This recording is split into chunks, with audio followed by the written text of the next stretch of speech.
একটি ছোট্ট গ্রামে, যেখানে সবাই শান্তি ও সুখে বসবাস করত, সেখানে একবার একটি ডাইনি আসলো। ডাইনির নাম ছিল এলিনা। এলিনা আসার পর থেকে গ্রামে অদ্ভুত সব ঘটনা ঘটতে লাগলো। প্রথমে ছোট ছোট ঘটনা, যেমন মানুষদের জিনিসপত্র হারিয়ে যাওয়া বা গাছের পাতা হঠাৎ করে ঝরে যাওয়া।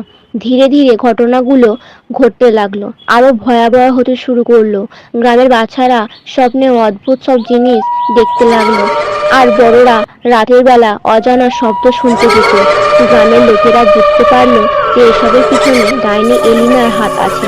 তারা সিদ্ধান্ত নিল এলিনার কাছে গ্রামের শান্তি ফিরিয়ে দিতে বলতে। গ্রামের বয়স্ক এবং সাহসী লোকেরা একত্রিত হয়ে এলিনার ঘরের সামনে দাঁড়ালো। ডাইনি এলিনা তাদের দেখে হাসলো এবং বলল, আমি এখানে কোনো ক্ষতি করতে আসিনি।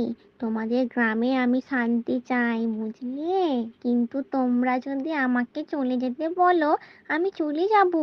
তবে যাওয়ার আগে একটি জাদু দিয়ে যাব, যা তোমাদের সব সমস্যার সমাধান করবে। গ্রামের লোকেরা একটু ভয় পেলেও সম্মতি দিল।